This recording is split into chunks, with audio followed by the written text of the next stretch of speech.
Yo, yo, yo. Welcome to the Roundtable Network News. I'm your boy, the franchise player, Double B Bablet, joined by the Drew Nicholas, and we're back live again here on a Saturday. WrestleMania has been there, then, now, and forever. It is gone now. We have a new unified WWE Undisputed World Heavyweight Champion, the man himself, the American Nightmare, Cody Rhodes. WrestleMania Night 1, Night 2, lots of memories. Great show all around. We watched it here live last week. It has been 7 days removed since The Rock and Roman Reigns defeated Cody Rhodes and won Seth Rollins to set up tomorrow night, last week, actually, last Sunday, to set up Bloodline Rules, which we really didn't see Bloodline Rules until maybe 4 minutes before the match was even over. But great show all in all. This week, wrestling has been off the fucking chain. Drew, so many stories, so many crazy things happened Monday, Tuesday, Wednesday, Thursday, and Friday. So many crazy things. And we're going to talk about things unrelated to the wild and craziness of Wednesday night. Drew, let's talk about some of these WWE.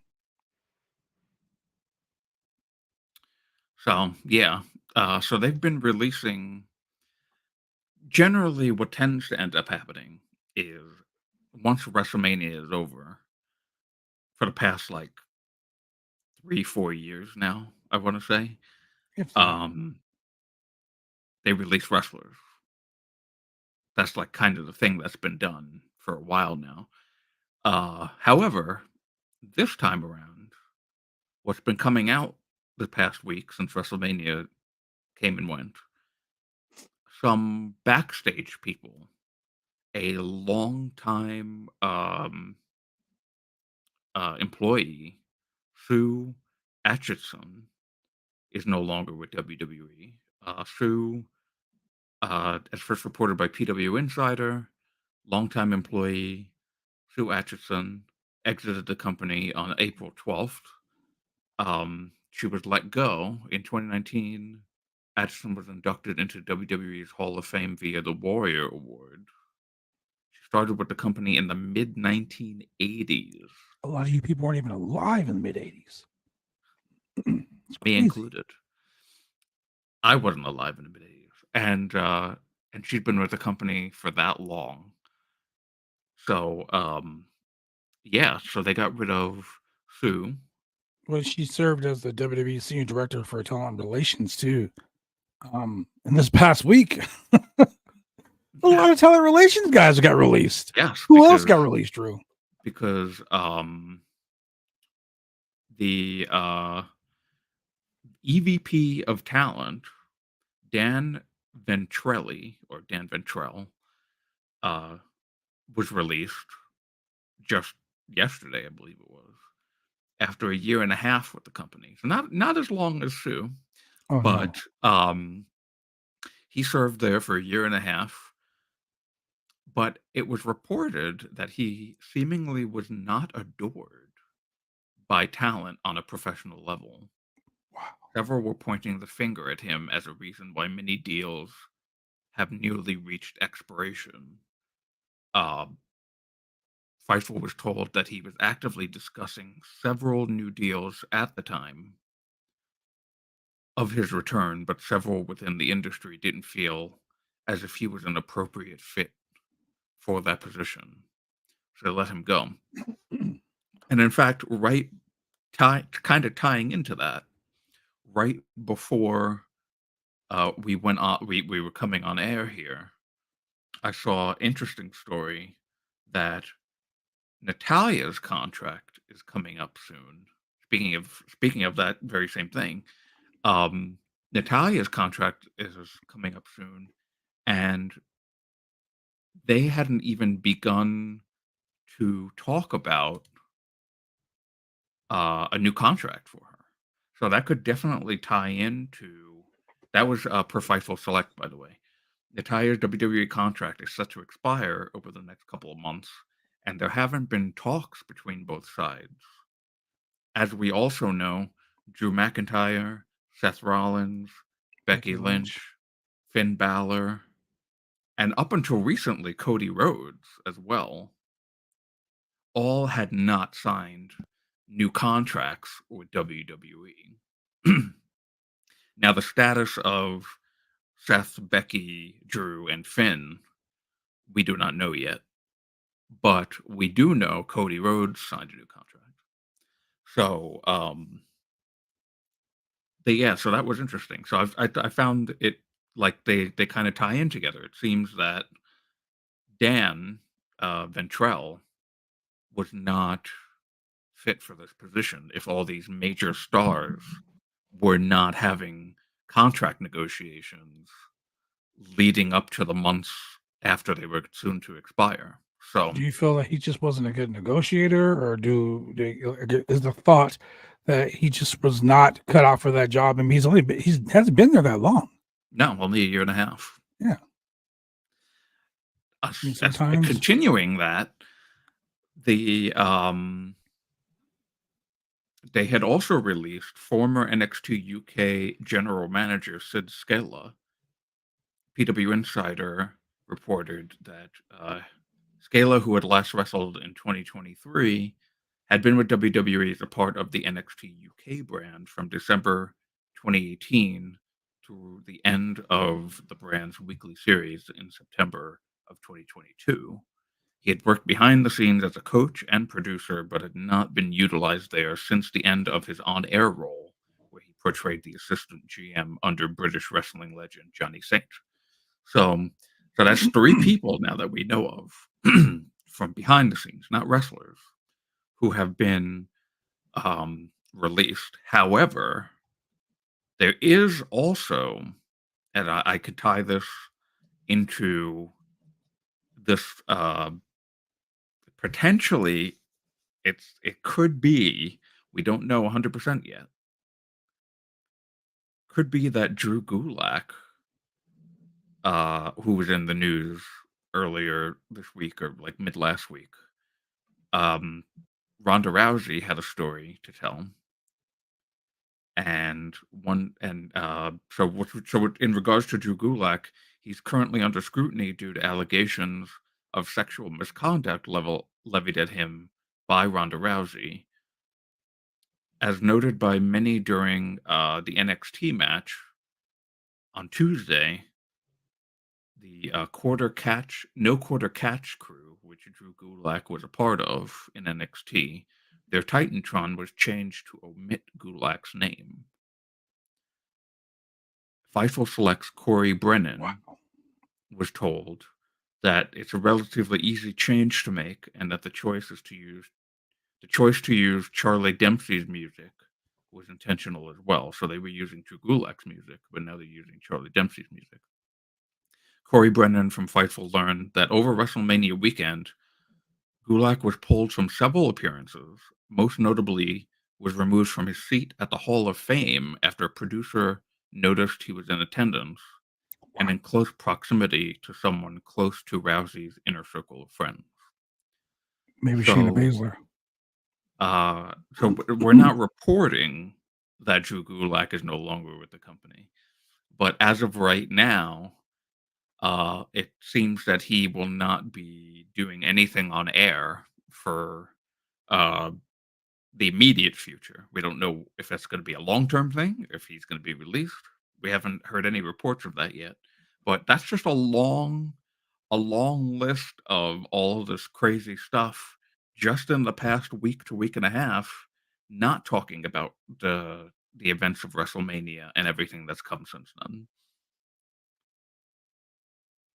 So much stuff, man. Like I was saying, there's so much stuff that we can talk about.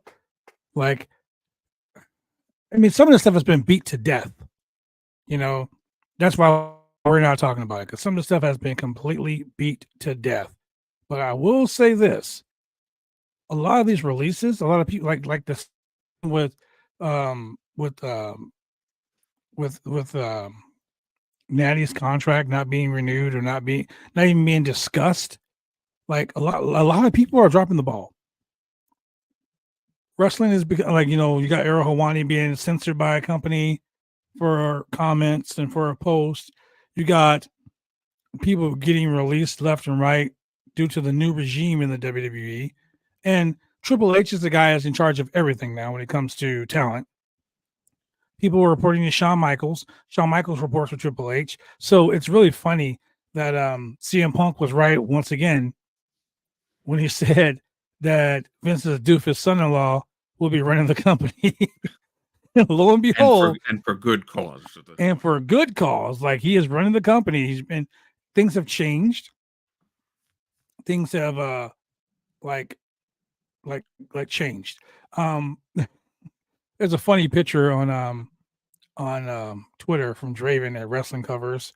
There's a picture of the WWE champion and the new IWGP champion, which I'm going to talk about right now, because the new NJPW heavyweight champion of the world was crowned last night. Jon Moxley defeats Jon Moxley defeats Naito to become the new IWGP World Heavyweight Champion in Chicago. He is the 8th champion to hold that title. Moxley scored the pin with a Death Rider in the main event. New Japan's Wendy Riot. Moxley is, like I said, they got to hold the title. The event will air. The event aired live on New Japan World, but it will replay. Will premiere on the 16th on Triller TV. So we have a new IWGP World Heavyweight Champion, and it's a funny picture because it's him and Cody Rhodes together flipping out the camera as world champions. AEW and WWE. I love it. To add to that, because I just saw this today somewhere. I don't remember where, so I apologize for not giving credit. But it turns out that Jon Moxley is the first person in history to hold the WWE Championship, the AEW Championship, and the IWGP World Heavyweight Championship. Wow. So that is quite that's a feat in itself.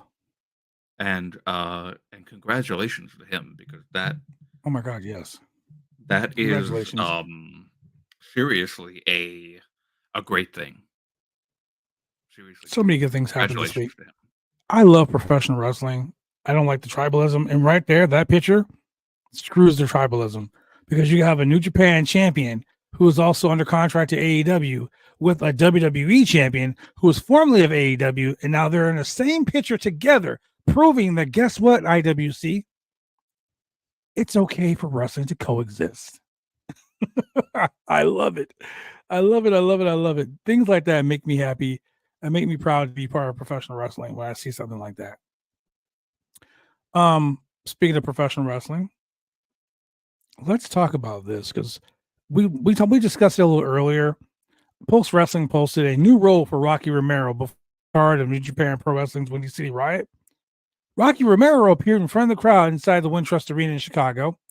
According to the Lucha blog, who was in attendance, Romero announced that he is now serving as the vice president of talent for New Japan Pro Wrestling. Rocky is heading up the New Japan Strong events. He continues to be a liaison between NJPW and other companies, other promotions like CMLL, AEW, whatever, whatnot. So Rocky Romero, and let me tell you a little story about Rocky Romero. I first met him at Ultimate Pro Wrestling, Southern California, which when it was a developmental for the WWE. I wrestled many tag team matches against them, Rocky Romero and Ricky Reyes, the Los Cubanitos. To see Rocky grow from that little skinny kid with TJ Perkins as their third, to grow from such a little, to grow from such a tag team and group to being the man at New Japan Pro Wrestling, being the man at CMLL, being one of the most sought after talents all over the world. Shout out to Rocky Romero, man. Like this guy is the living embodiment of hard work and success in professional wrestling. So shout out to him, man. Shout out to Post Wrestling for that story too. Thank you very much for that. So now let's dive into something we can talk about Hook. Oh yeah, let's talk about Hook. Yeah, let's get into that Hook. Let's there are many hookers out there. I am one. I am a Hook fan. The phrase hookers gets me every time. However, SC Scoop reported a few days ago, April 11th, AEW's Hook plans to explore free agency this year. Uh-oh. and WWE is interested. So, SC Scoops reported a popular second-generation pro wrestler is poised to let WWE and AEW compete for his talents. Hook, whose real name is, I've actually not known his real name. It's posted here. It's Tyler Senerchia, I believe. Tyler Senerchia, Hook's real name, is interested in exploring his options in free agency once his contract with All Elite Wrestling expires later this year. A source familiar with WWE's recruitment strategy commented, "I can see WWE clearly being interested in him." And who wouldn't be? Who wouldn't be? Hook is the son, of course, of wrestling legend and AEW broadcaster Taz. He joined AEW in 2020, known as the Cold-Hearted Handsome Devil. He's 24 years old and has achieved a great deal during his young career. He is in his second reign as FTW champion, of course, introduced by his father in ECW. Hook has not only improved in-ring skills, but has also shown a level of innate charisma that you either have or you don't. And that is certainly, that defines Hook, his charisma, for sure. Time at the Performance Center and integration into WWE's unparalleled talent developmental system could significantly boost his long-term prospects. Recently, AEW has a notable success signing wrestlers like Will Ospreay, Mercedes Moné, Kazuchika Okada. I make sure to say that right every single time. Kazuchika Okada.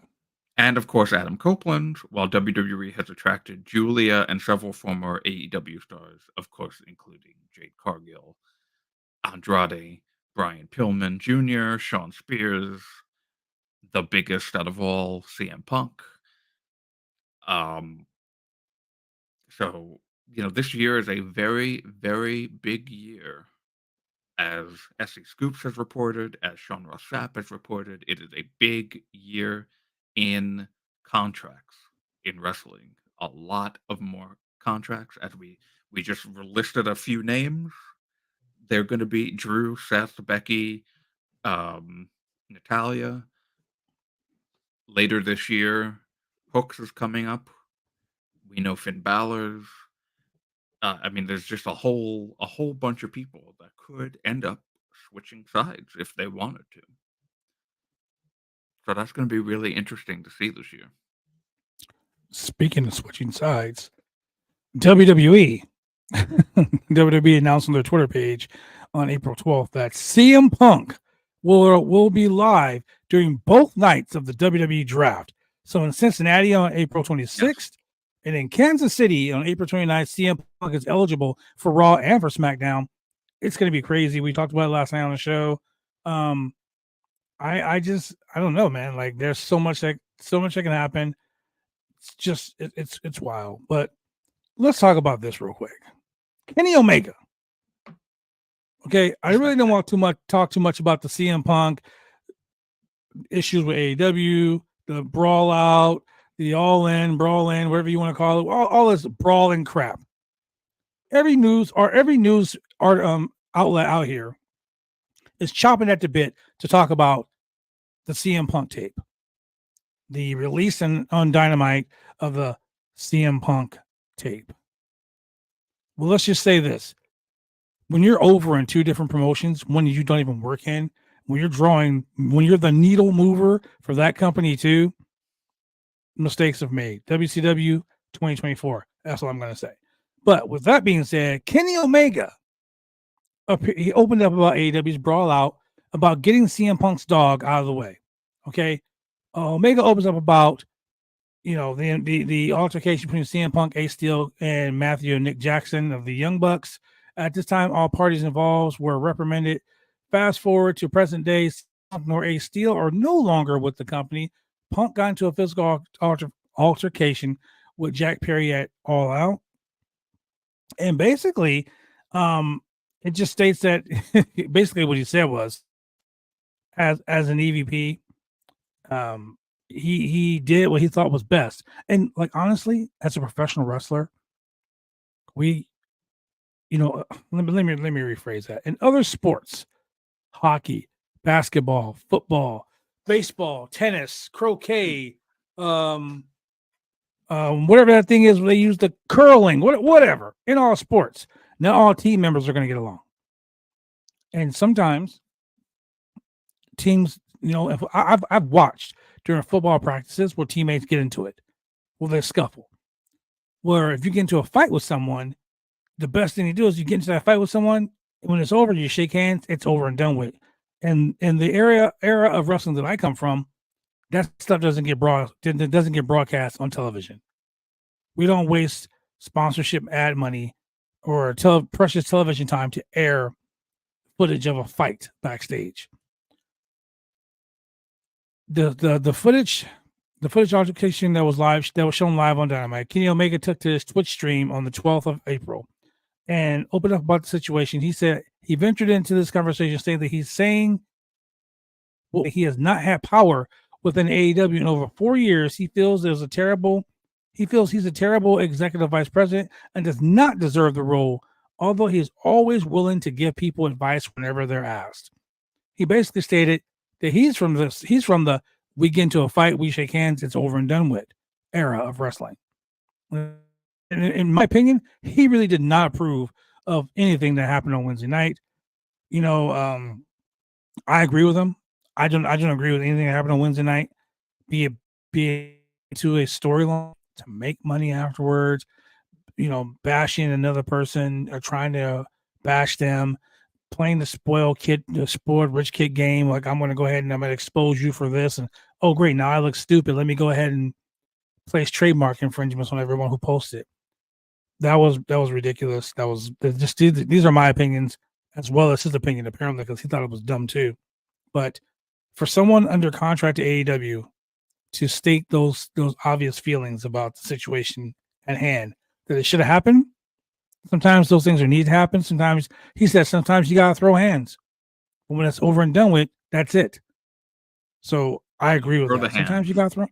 After it's over and done, you shake the hands. You shake the hands and it's over and done with. Same hand that you balled up and tried to punch somebody with, you put out and you shake it. Exactly. I mean, how many times I've been in a locker room and someone's just gone over the edge and, I punch him in the face.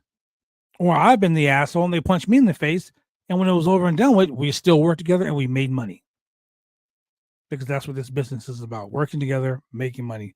There's 100,000 people in the world that I may not like, but I will get in the ring and work with if the money is right and the story is right. So with that being said, congratulations to Kenny Omega for being one of the most upstanding guys in professional wrestling. Ladies and gentlemen, if you follow me on Facebook, I wrote out a long editorial about what I felt about that situation. And it's been looked at by a lot of people. I appreciate the ones that liked and commented. Thank you, Drew, for giving me your thumbs up when I sent it to you as well, because those words came from my heart. I want to read something to you guys. Before we go any further, I want to read something to you guys that I posted on Facebook this morning. You ever just like watch something and you get the goosebumps, you get the chills, you get that, wow, this was really awesome feeling. I remember, Drew, you and I talked about losing your zest for professional wrestling. Like, so much stuff was going on in professional wrestling. You're just like, ugh, I'm getting tired of it. Yeah, well, very recently. Yeah, that was recently. As a matter of fact, I was watching. Can I say this? I was watching the WWE induction, the Hall of Fame induction video a while ago, and it was of Dusty Rhodes. And it almost brought me to tears. So I posted this on Facebook. In the world of professional wrestling, there has never been a more humble man than the American Dream, Dusty Rhodes. In 2007, Dusty Rhodes was inducted into the WWE Hall of Fame, and in true Dusty fashion, what he did, he put over every person he's ever had the pleasure of sharing the ring with. Every person. Ric Flair, Arn Anderson, Harley Race, Ricky the Dragon Steamboat. He talked about guys like Cena. He talked about Triple H. The guy put over so many people. In a world where pro wrestlers are more worried about putting themselves over than the people they work with, I encourage everyone to be a pro wrestler, to be more like Dusty Rhodes. The man was getting inducted into the Hall of Fame. It was his night. It was his in our we say this a lot on our trivia show, but it was his time to shine. And he put over every person he's ever stepped in the ring with. That's Well, what I I would think Kenny say Omega did. that was Well, in similar fashion to Paul Heyman. exactly. Paul That's where I was Heyman going put with that. over Triple H. He put over Everybody. Stephanie McMahon. He put over Dusty. He put over a number of people too. And And that's where I the was most going with that. incredible thing to ever be to witness. As I was there watching that live, that was absolutely incredible. One of the greatest Hall of Fame speeches ever. But I would love to go back and see the Dusty Rhodes one. Yeah, I'll send it to you. It was so good. It was like 26 minutes. But Dustin Rhodes there, and he mentioned his wife and his kids, and he just put over everyone. Everyone. I mean, God, he was putting over people that I forgot about. And for someone to spend their time that's supposed to be focused on them, focusing on other people, and at the end of it was the most beautiful thing I've ever seen. He said, "Ric Flair, please stand up. Arn Anderson, please stand up. Harley Race, please stand up." And he said, "Ric Flair, I'm asking you and UNAA to allow Harley Race and I to be part of the Four Horsemen." It was so great. It was so great, man. It tickled me. It tickled me to see that.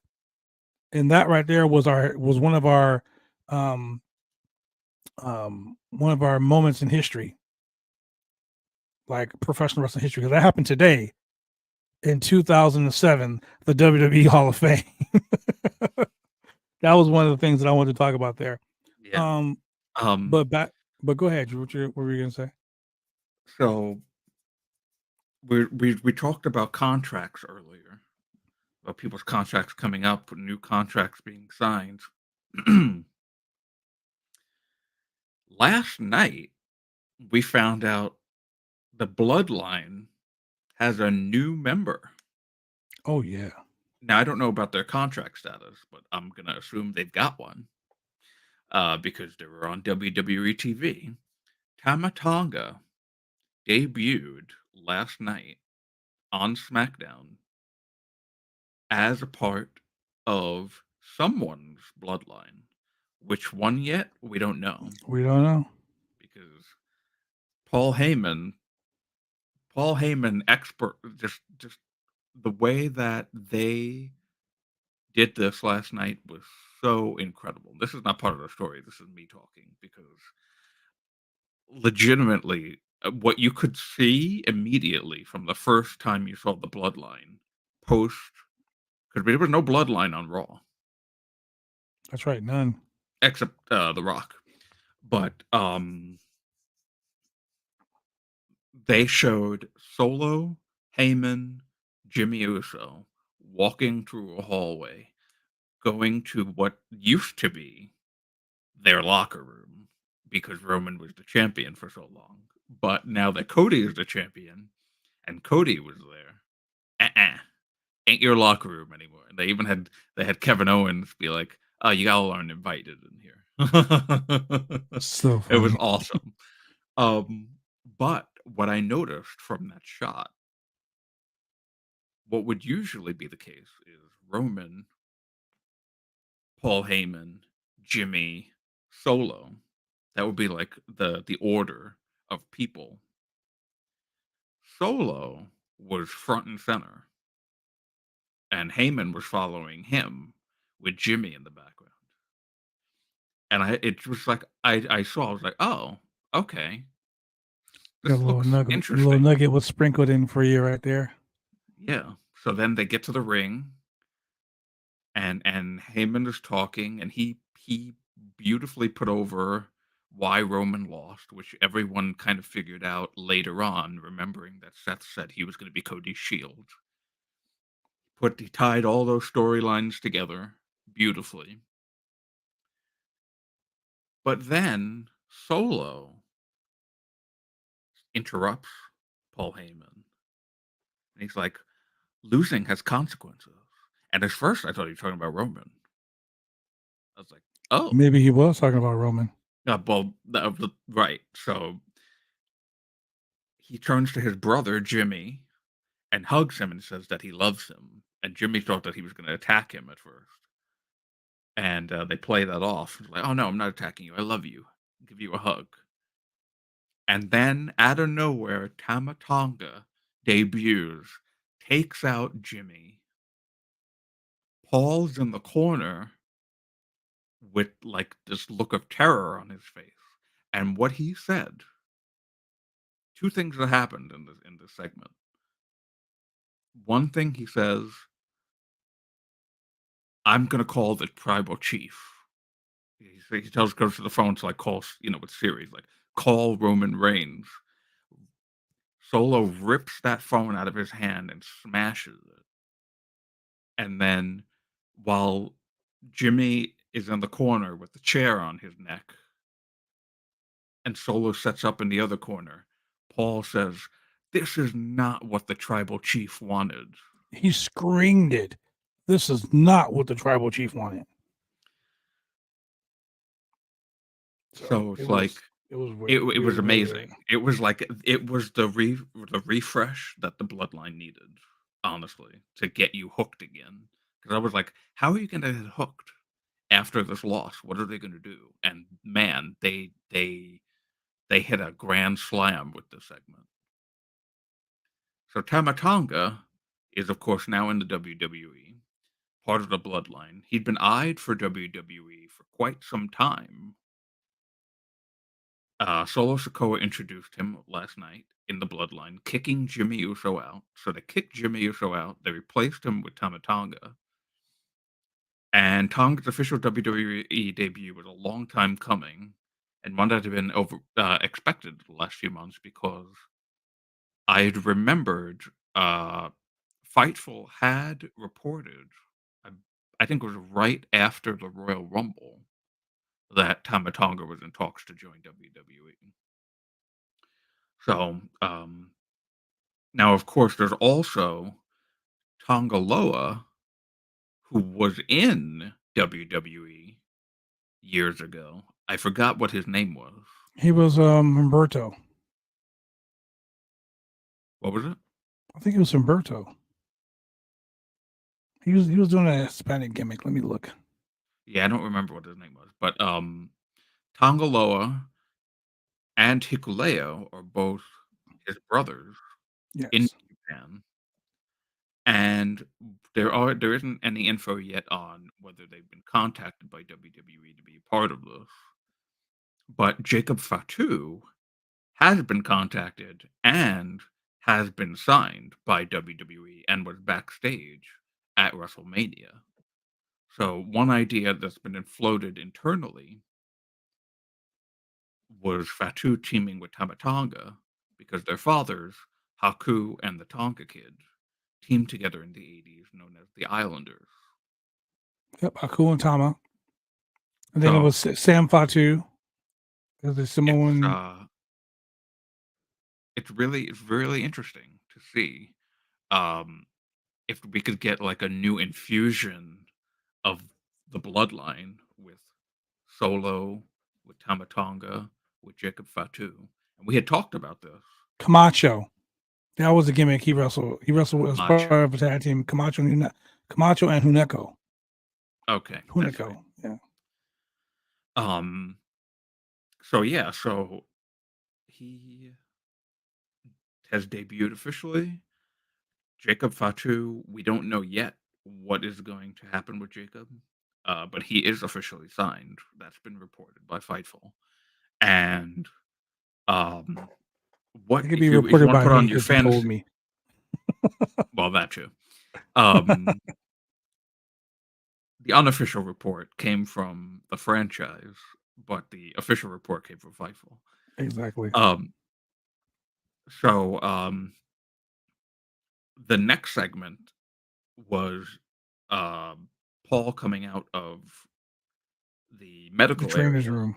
Yeah. trainer's room, and was going to give an interview on Jimmy, but then Tama Tonga showed up, and God, Paul Heyman is just an expert, at all of this. Hall of Really, Famer. he is a not just a WWE, but a wrestling Hall of Famer. Truly, the Mm-hmm. way that he is able to tell a story, not even just with his words, but with his facial expressions, with his Yeah. reactions. It's so top tier. He just cowers as Tamatonga comes up to him, and Tamatonga says, "For the tribal chief." Oh yeah, by order of the tribal By chief. order of the tribal chief. Doesn't say Roman Reigns. Just says by orders of the tribal chief. So who who is the tribal chief? Will the real tribal chief please stand up? Is it Roman Reigns making these shots without Paul Heyman knowing? Or has the tribal chief now become the final boss? So So in our group really chat on excited. Facebook, in our personal group chat on Facebook, one of our buddies put in our group chat, Survivor Series War Games. Are you ready for it? Yes. The Rock, Solo, Jacob Fox, and Tongaloa versus Tamatonga. Tomatonga. I'm sorry, Jimmy and Jay Uso, Roman Reigns, and Sami Zayn. That That would would be funny. be but you know what? I could see that happening I can see it happening too. because obviously, from what, again, this is just opinion, from what I have seen, there's going to be, and of course, what we know is that The Rock wanted to have a match with Roman. There's going to be now some sort of bloodline civil war, if you want to call it. If you, I'm excited for bloodline that. wolf I mean, pack. I predicted this No, months ago. it's going to be a really, really fun thing. And I absolutely think, and I don't know if Sammy will still be the Intercontinental Champion at that point, but this War Games thing of, Bloodline White and Bloodline Red, uh, I think that would be the best way to do Survivor Series this year. And Sammy, I think Roman now coming to terms with all of the bad things that he did in the past 4 years, having a heartfelt moment with the people that he wronged, specifically Sami Zayn, would be the right way to go about this and have Jay and Jimmy reunite as a tag team again and have Sammy join them in taking on The Rock, Tamatonga, Jacob Fatu, and Solo. I think that would be a really awesome way to go about it because at some point we also know as the segment on Monday with The Rock and Cody, there's going to be a match between the two of them. So we don't know when that's going to be. We don't know if it's going to be SummerSlam. Dave Meltzer had reported Oh that it God. was going to be next year's WrestleMania. God, I hope not, because I don't know if we can wait that long, honestly. But I mean, of Yeah, I course, don't that's think up to that's the gonna Rock's happen. schedule. I don't know what the Rock's schedule is. I know he's doing a movie. He's got Moana 2. I don't know A what. live action Moana at that. Yeah, so I don't know when he's planning on being back. That hasn't been reported yet. So, and of course, we will report that when we get that story. But I don't know if it should be next year's WrestleMania, honestly. I feel like that should be like a SummerSlam, maybe Survivor Series. Well, I mean, I would rather them do that image, honestly, at Survivor Series of those 8 people. But um yeah, I feel like having it at next year's WrestleMania. Mm, we've already Yeah. had such a long, drawn out process with Roman and Cody. I don't know if we can do that again with Rock and Cody. I mean, it would be a lot different because even though Roman wasn't there all the time, Paul Heyman was hyping it up. Roman would occasionally pop in, but The Rock We might not see Mania next year due to this movie schedule. We don't know. Yeah. So, but they did do that with Rock and with Cena once in a lifetime. That happened twice. Um, And maybe 3 we might times. have something like 3 times. Yeah, we might have something like that again. Who knows? It worked then. It may work some other time. Let's talk about this before we get off the air. Let's talk about WWE remembering Akibono. Some more. Akibono, Japanese sumo wrestler, appeared in the WWE a few times. Passed away. Was born in 1969. Passed away April 11th, 2024. Rest in peace, Akibono. Sometimes legends last, sometimes they don't. Something that really kind of shook me a little bit was the reason the Undertaker showed up at Mania was because they couldn't get Stone Cold Steve Austin. Apparently, the WWE couldn't reach a financial agreement with Steve Austin, which led to the Undertaker taking his spot at WrestleMania 40. WrestleFeed provided that information. Also, WrestleFeed provided that The Rock wants to defend the People's Championship in his next match. Can you imagine The Rock just defending some random championship that he wanted? Yeah, well, so that's now WWE's FTW title. Pretty much. Okay. Pretty much. It has more weight. It has more weight to it. On WrestleMania 40 Night 1, Roman Reigns competed in his 1,000th win in the WWE. 1,000 wins. Wow. And I know we didn't want to talk about it, but I'm going to go ahead and just spit it out real quick. Wednesday night's AEW Dynamite features No. Do not do it. No. Let me get it out. Let me get it out. I have to get it out because we're fair and impartial here. Wednesday night, CM Punk's AEW Dynamite fight footage drew AEW an astonishing 819,000 views, which was up from the previous week. But after those 819,000 views, it dropped down quickly to about 40,000 views. That was from WrestleFeed as well. But the reason why I brought that up is because Monday Night Raw after Mania, for the first time in the history of the Raw after Mania, drew an average of 2.36 million viewers. That is a 0.83.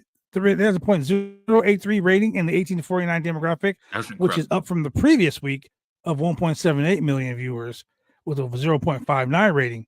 Viewership for Raw peaked during Cody Rhodes and The Rock's opening segment, which drew 3.20 million views.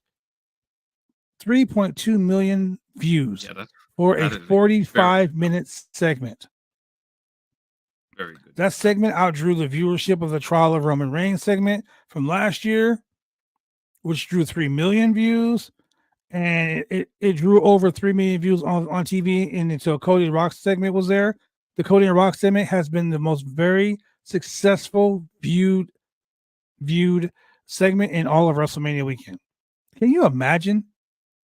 Like the viewership there? Wow. Crazy. There was something else I wanted to mention too. Variety reported that Damian Priest recently signed a deal to be represented by Paradigm, which is a talent agency, for representation in all areas. So we're seeing now that WWE talent are now being allowed again to sign with talent agencies to get movie deals and a bunch of things. So that's really good for him. Congratulations. We talked about Cody Rhodes. Damian Priest successfully cashed in his Money in the Bank contract WrestleMania Night 2 and became the new World Heavyweight Champion. Brand new. And because Drew McIntyre won the World Heavyweight Championship from Seth Rollins and then stupidly didn't get the hell out of there, as that video said, because CM Punk attacked him, and then Damian Priest ran down, cashed in, and became the new. So congratulations to the new Damian Priest. Can I just say that was the funniest of all funniest things I've ever seen in professional wrestling?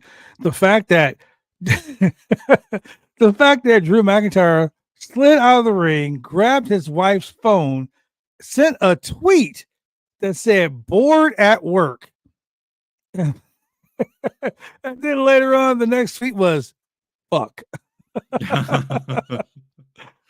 Hey, if I gotta say, Damian Priest, congratulations for becoming the new world heavyweight champion. The man was homeless 10 years ago. There's nothing you can't do. The guy came from nothing and made himself something. Shout out to him. Jay Cargill made her WrestleMania debut, made her Raw debut or her SmackDown debut. And we also have a match that took place between Tiffany Stratton and Naomi for the number one contendership of the SmackDown Women's Championship. And next week on SmackDown, we have Bayley defending her WWE Women's Championship against Naomi. So I'm excited about that. Bayley came out face. I'm excited about that. So one of the last things we can also talk about on the EW side, we found out that Forbidden Door, which was originally reported to be at Arthur Ashe Stadium, was removed from Arthur Ashe Stadium and will now be at the UBS Arena in Long Island. And AEW's pay-per-view schedule has come out for the remainder of the year. So I can read that. I'm going to read that off to you. We've got Dynasty, of course, on April 21st, St. Louis, Missouri. We've got Double or Nothing, Sunday, May 26th, in Las Vegas, Nevada. We've got Forbidden Door, Sunday, June 30th, Long Island, at the UBS Arena. All In, of course, Sunday, August 25th, in London. All Out, they're still doing the All In, All Out thing from last year. In Chicago, so it will be Chicago, All Out.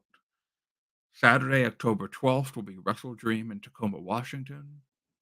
Saturday, November 23rd, Full Gear in Newark, New Jersey at the Prudential Center. And Saturday, December 28th, World's End in Orlando, Florida. So that's I'm still questioning the All In, All Out the next week thing. It's a bit strange, but it worked out for them last year. So maybe it'll work out again. So we'll see what happens there. But yes, for we reported on Forbidden Door previously. So now an update to that report: Forbidden Door no longer at Arthur Ashe, now at the UBS Arena in Long Island on Sunday, June 30th. A lot of things going on in the world of professional wrestling, ladies and gentlemen. It is a pleasure to come here week after week after week to share the information that me and my cohort here, Drew, we can hopefully educate on the world of professional wrestling, the ins and outs, the amazing stories that happen week after week after week. I feel honored, and I feel like an honor and a privilege to be able to be here to talk to you guys about it week after week. But before we go, my favorite part of the show, and my favorite part of the show is reliving the past. Ladies and gentlemen, this today in wrestling history. In 1980, the Wild Samoans, Alpha and Sika, defeated Ivan Putski and Tito Santana for the WWF World Tag Team Championships in Philadelphia, Pennsylvania. We also had the Outlaw Ron Bass and Stan Hansen defeat Giant Baba and Jumbo Tommy Tsuda for the NWA International Tag Team belt in 1983. Ken Nakasaki and Mr. Pogo defeated Chrissy Mark Youngblood for the WWC World Tag Team Championship in San Juan, Puerto Rico to begin their third reign. This match was their March 19th match. I don't understand why it says that now. But one Sean Waltman, a youngster known as the Lightning Kid, defeats Matt Deranger for the Pro Wrestling America Light Heavyweight Championship. Eric Embry defeats superstar Bill Dundee for the USWA Texas title in Dallas, Texas. This begins Embry's fifth reign and ended Dundee's second. At the same event, Jeff Jarrett defeats Tom Pritchard in a rematch of their April match to become the third USWA Southern Heavyweight Champion. So many classic things happened on this day. On this day, Monday Night Wars, the WWF Raw is War got a 6.3 rating, beating WCW Nitro's 4.4 rating. Man, Monday Nitro was live from the Yakima Sundome in Yakima, Washington, coming off a spring stampede. We had Cruiserweight champion Rey Mysterio defeat Juventud Guerrero. Bam Bam Bigelow defeated Hugh Morris. El Daniel La Parca defeated the Master Blasters. Billy Kidman defeated Psychosis.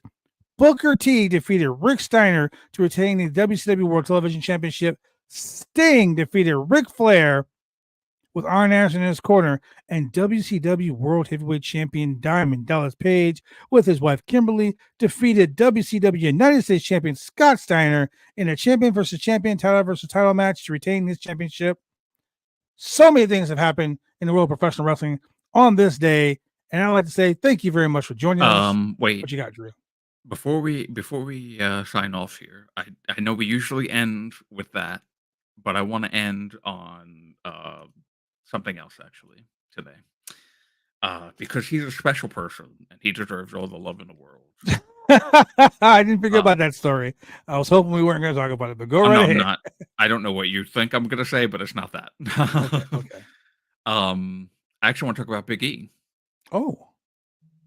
Because as we have been recording this, 25 minutes ago, he sent out a tweet that said, "Hey all, 2-year neck scans are in. Things are unchanged. My C1 has healed fibrously, but has not formed a new bone. I'm not medically cleared, and truthfully, I may never be cleared. But I am blessed to be free of pain, immensely happy, and otherwise healthy. Life is good." Big E is one of the greatest people in the world. Not even just as a wrestler, just as a human. He is one of the greatest humans. Not one singular bad thing can be talked about when it comes to Big E. And of course, we know 2 years ago he got the neck injury on the SmackDown taping, and he's not been in the ring since. He's done appearances. He's done. He was at WWE World. He's a WWE Goodwill ambassador right now, I believe. Yes, and I got there a little too late. I wanted to be online to meet him, but they had shut the line already, so unfortunately didn't get to meet him. Hopefully that changes at some point. But that just broke my heart to read. But in a wrestling sense, because I would love for him to be in the ring again. But he's taking this as best as he can. He's happy. His outlook on it, as he said, he's blessed to be free of pain, immensely happy, otherwise healthy. That's just such a great outlook on life. I aspire to have that outlook on life, honestly. I love that guy. I've never met him before. I've never talked to him before, but I love him. And that's the beauty of professional wrestling. Shout out to Big E, ladies and gentlemen. Jeez, man. Incredible humanitarian. Just like you said, Drew, an all good fucking person. And in this world of professional wrestling, there aren't many good people, but Big E's one of them. So, ladies and gentlemen, all thoughts and prayers. Shout out to Big E. With that being said, thank you very much for joining us here on the Roundtable Network News. On Monday, we have very special guests on the Roundtable Pro Wrestling Podcast. Rapper extraordinaire, professional wrestling lover, Mega Ran joins us along with New Japan Strong survivor Matt Vandegrift. So, ladies and gentlemen, make sure you tune in 8 p.m. Pacific Standard Time. We'll see you Monday with more of the Roundtable Pro Wrestling Podcast.